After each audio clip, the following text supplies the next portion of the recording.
Up ahead on Legislative Review. Legislation concerning farm fuel rebates. Plus, a proposal to reform the permitting process for affordable housing. And a day of remembrance in the House and Senate. That's coming up on Legislative Review.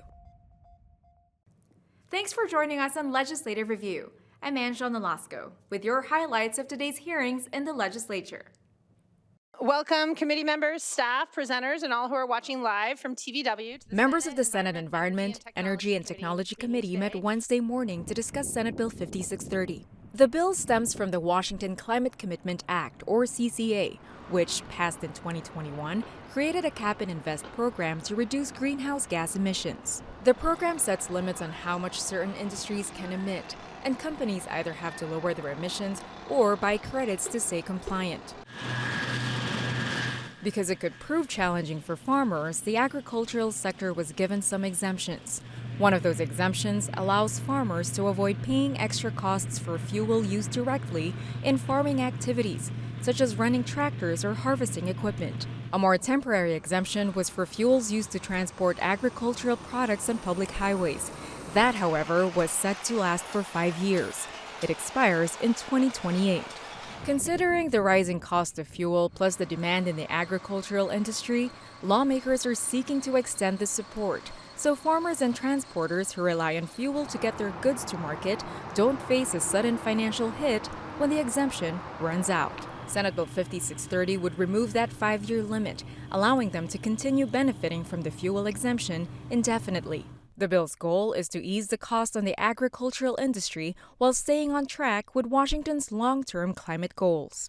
Republican Senator Perry Dozier sponsored the bill. If you don't know agriculture real well, I can tell you that it is in the biggest downturn I've been in my 40 years with input costs. We are losing farms throughout the state. We have, this is just another way to try to alleviate some of those input costs by extending that. With this bill, I ask that since we know we're going to have the Climate Commitment Act into the future, that we remove the 5-year sunset and try to keep agriculture viable in Washington state. Speaking on behalf of the Washington Potato and Onion, Wheat Growers, and Cattlemen's Associations, Mark Struley testified in favor of the bill. I was just thinking about that transition period, why we think removing the exemption is so important. I mean, a piece of this equipment, even right now to buy a combine is $1 million.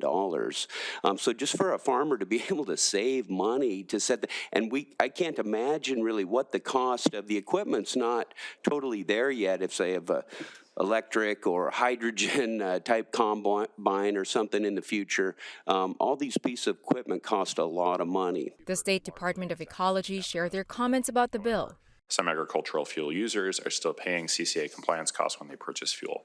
This has been challenging to address as ecology does not have the authority to regulate fuel prices, and fuel suppliers' cost of compliance is not a fixed rate, but is based on multiple market factors.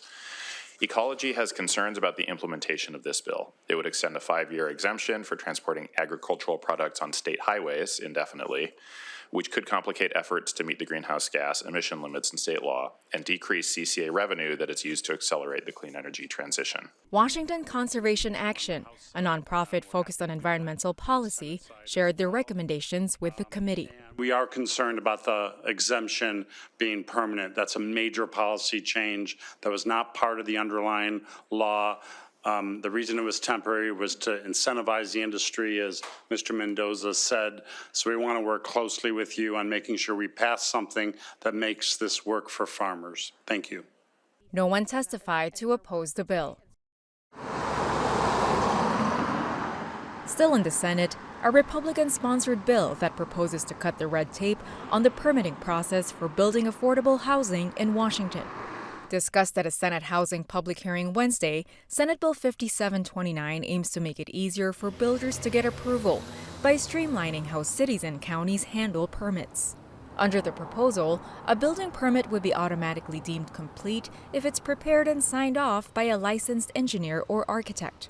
After 3 rounds of review by local governments, the permit would be automatically approved unless there are clear violations of the rules. The bill would also exempt certain small construction projects, like remodels or expansions, from lengthy state reviews if they don't involve sensitive areas or expand the building's footprint. Republican Senator Chris Gildon sponsored the bill. I was talking to builders about the permitting problem and the lengthy time and the number of reviews that all of these permit applications have to go through. And they have a saying that's common among the builders that says, the cities will say to them a lot of times is, bring me this rock, and then you'll bring them a rock, and they'll say, no, not this rock, I want the other rock.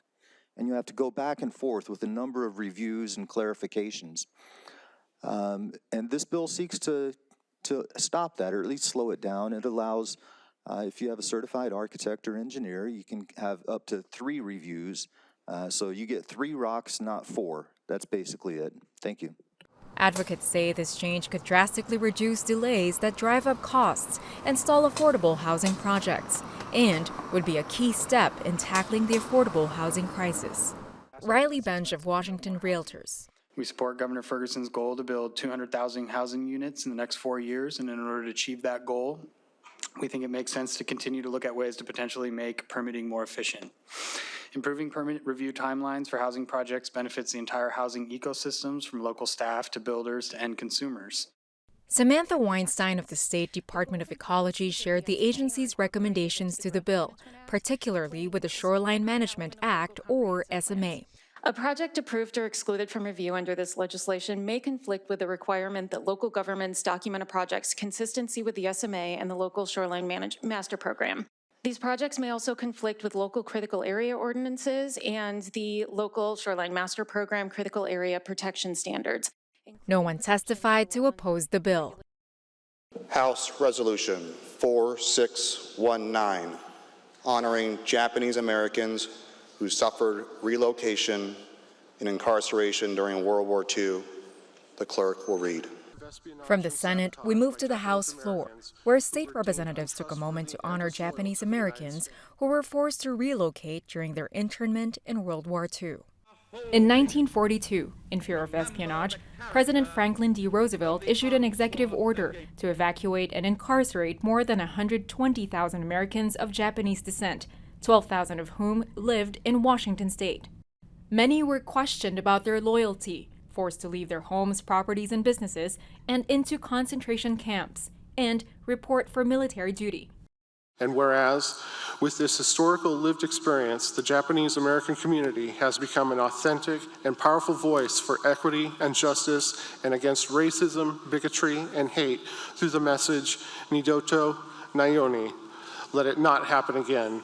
During Wednesday's House floor session, several representatives from both sides of the aisle voiced their support for the resolution commemorating the internment. When we remember the sacrifices made in war, we must remember the travesty we inflicted on our own people. Today, I am relying on my family history to show me the guidance and to stand on this House floor and be the voice for the other people in our state and our country who are facing fear, discomfort, and uncertainty. And I will do that with my yes vote on this resolution. I ask you to do the same. The floor voted to approve the resolution. The ayes have it. The resolution is adopted. Eighth order of business, Senate floor resolution. Senate Resolution 8616, remembering Japanese Americans who suffered forced removal during World War II. The Senate also heard their version, Resolution 8616, on the floor. There are people really suffering and living in fear right now, and I can't deny that. I see it, and I feel it, I hear about it. My community has been through it, and as the resolution said, Nidoto Nayoni, let it never happen again. That's why we need to look at this every year and remind ourselves what that Constitution stands for. God bless America has a line, God mend thy every flaw. Agree with Senator Hasegawa. We must make sure that this never happens again. This was a flaw that happened Hopefully, it will never happen again, Mr. President. The floor voted to approve the resolution. The ayes have it. The resolution is adopted.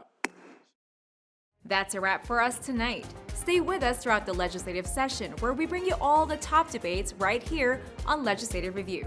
We'll see you tomorrow.